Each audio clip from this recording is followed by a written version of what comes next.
This is Vern Hance's story of the Northern California Kit Car Club's adventure tour in Northern California. Participants included Chuck and Sue Maddox, Vern and Carol Hance, Ted and Billy Lichtai, each driving their Mercedes 500K replicas, and Bill Landers with his grandson Matt driving his Superformance Cobra. We were on our own before our first meeting spot at the Johnson Winery, so Carol and I stopped at Robert Mondavi Winery to enjoy the Bufano sculptures and the beautiful buildings and grounds. Next, we stopped at the Bale Grist Mill State Historic Park. The mill was built in 1846 by Dr. Edward Turner Bale and produced flour until early 1900s. I was impressed that the millstones had to run true within a couple thousandths of an inch to properly mill flour. The water wheel is an overshoot type where water enters at the top and turns the wheel by the water's weight. Our meeting spot at the Johnson Winery in the Alexander Valley was where we met the other part of our tour group, and we tasted wines and also listened to music from a historic theater pipe organ that had been transplanted from a Sacramento theater. Then it was off to Fort Bragg, where we took the skunk train east into the forest.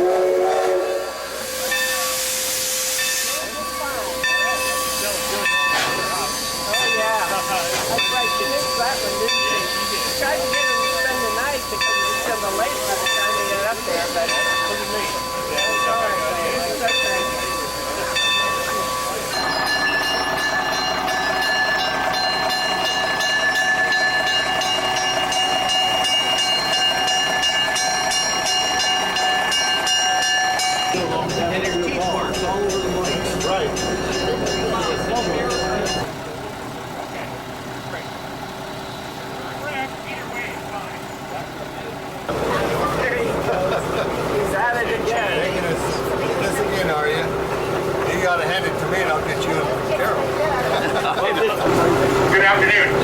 Welcome to the Skunk Train. My name is Chuck and I'm your motorman for today. And let me just take a couple minutes before we leave to go over some safety and comfort issues with you.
Barbecue dinner of tri-tip chicken and salads. Our train singer continued to entertain us during our dinner time. I traveled some, but I never thought I'd see that day I ever took a ride on Santa Fe. Now I lay across my windowsill, I hear the whistle echoing across the hills. I watch those lights till they fade away, the lights in the Eureka and the Santa Fe. What a thrill! With the wheels in the westward home, from the day I heard them start. Cross those Kansas plains to New Mexico, I guess I got a little gypsy in my heart when I'm old and gray. Settle down, I ever get a chance to sneak away from town. I spend my bus holiday the yachts and the Peak and the Santa Fe, the Atlas, the Peak and the Santa Fe.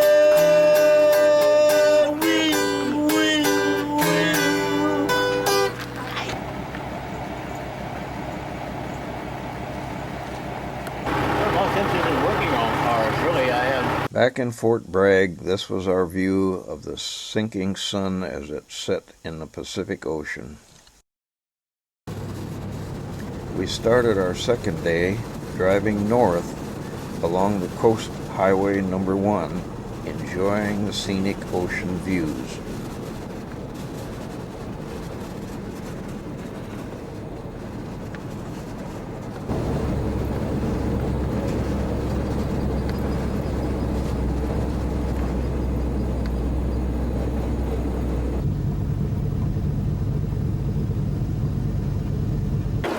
Then Highway 1 turned east through the dense redwood forest. These winding roads were made for Cobra drivers' enjoyment.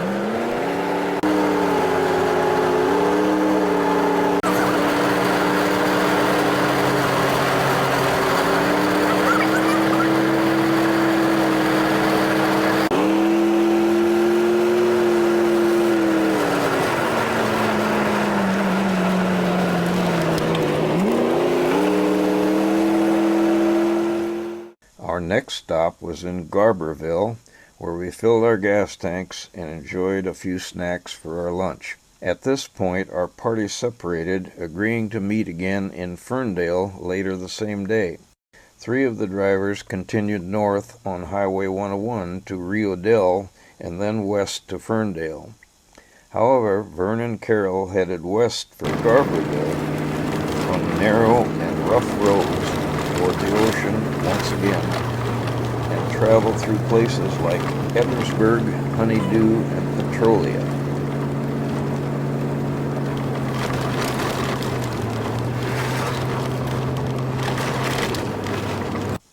Petrolia turned out to be the site of California's first drilled oil wells dating back to 1865. The main part of town that we saw was the post office and the fire station, but we did bring out some spectators for our one-car car show.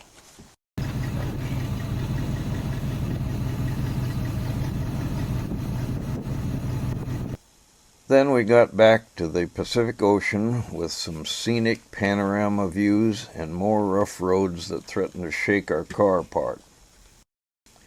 As we made a stop for pictures, we were closely observed by nearby cows.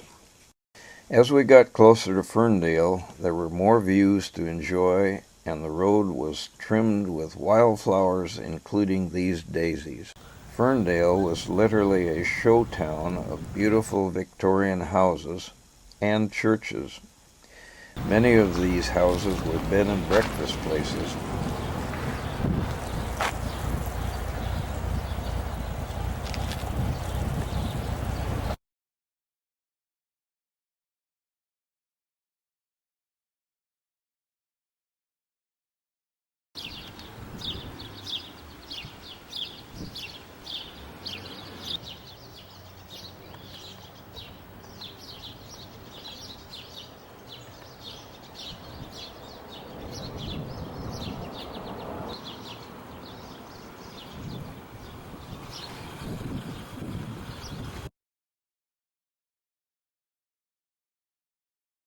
However, one church that we explored had a sign on the front door saying private.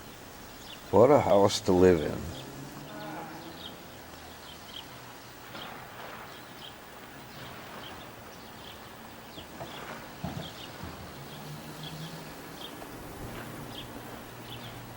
Even the birds were special in Ferndale, where some watched us from their lofty nest.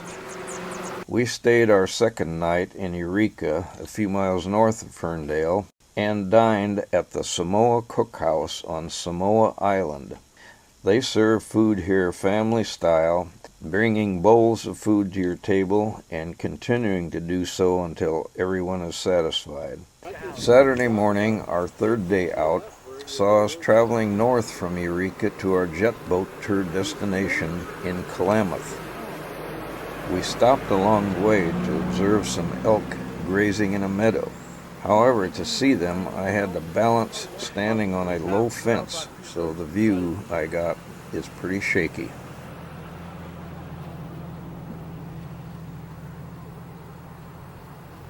Pick your head up every once in a while. Yeah, they're eating the tops of the leaves.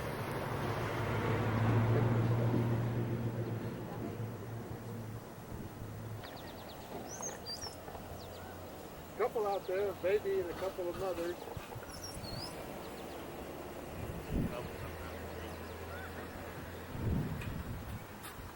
Oh, there comes another one out. We arrived early at our jet boat headquarters for our group picture and found a deli nearby for lunch supplies. Then it was into the boat for a 45-mile round-trip cruise from the mouth of the Kalamath River upstream.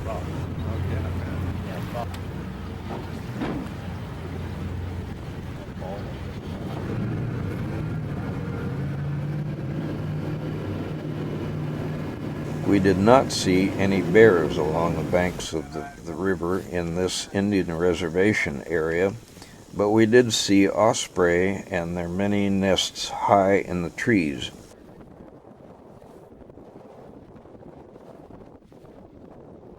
And upon its completion was given an award for engineering feat of the century. And what it was designed and built to do is be able to handle all the water that might come down this river during a flood. And it actually did a good job of that up until 1964, the flood of the century. You can imagine, look up about 4 feet above the top of the bridge there. That was the high water line for the flood. And it wasn't actually the water that took out the bridge, if you could imagine all the logging activity going on upriver. So all the logs coming down river along with barns, houses, trailers, and all kinds of other debris stacking up against the bridge and eventually taking out about 120, 140 foot section of the bridge and washing it out into the Pacific Ocean. Now, the 1964 flood was a very devastating flood for this area, and all the bridges actually on the northern California coast were taken out, except for the bridge in Ferndale. It's still there, actually. And it's very devastating for the town of Klamath. If you look over to the left, that's actually what we call the old upriver. And as well as while we're going upriver, take a look in the tops of the trees. There's quite a few osprey nests up in this area of the river. So just as we're going upriver, I'll point a few of them out to you. Here's an osprey that you can actually see in the nest.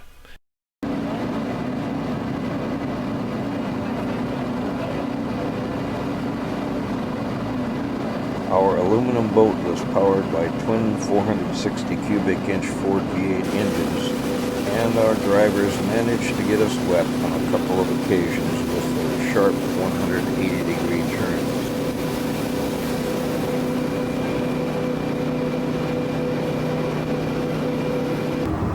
And here's our turtle friend. Those little guys are actually quite the fishermen too. So go ahead, hang on tight, we're going around.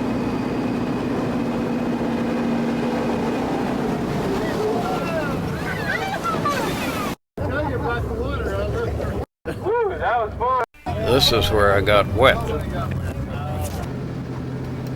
I don't know who would build a house in this strange location, mounted on high stilts and wired to the surrounding trees for support, but these strange things happen on Indian reservations.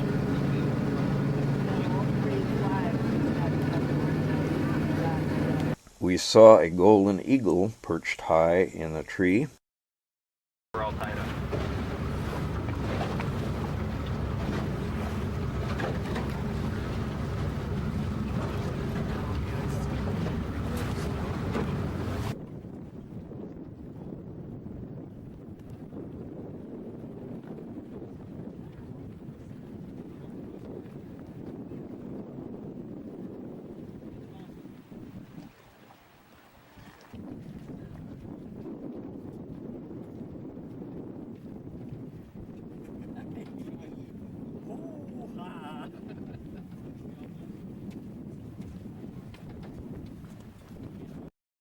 The trip back to Eureka provided more scenic ocean views, and we took some time to enjoy and take pictures of them.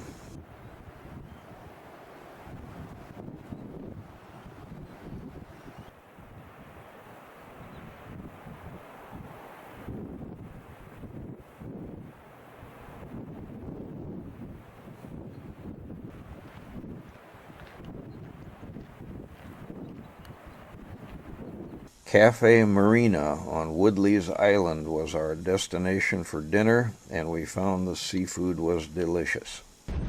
Our fourth day out started well as we headed east from Eureka on Highway 299 toward Redding. By this time, the Landers party and the Lichtai party had headed home. Talking on the phone. And you... Tragedy struck when the automatic transmission of the Maddox Mercedes 500K went up in smoke and a gusher of oil. So we'll see. Sunday's a bad day. I was hoping for an older guy, because older guys run. But AAA responded quickly, and the stricken car was taken to Redding for a new tranny. A quick stop in Whiskeytown revealed a huge lake equipped with a complex vinyl membrane below the surface to keep the colder water from warming. All of this just to help spawning salmon survive. The last point of interest was the Sundial Bridge in Redding. It was designed by architect, artist, and engineer Santiago Caltrava. The 217-foot-high pylon casts shadows that tell the time of day. Finally, we made a visit to Car Club members Larry and Ginny McRae. We got to see their lovely home and Larry's nearly finished MG TD replica, as well as some of his other hobby projects. Then it was eyes on the road and time to head for home.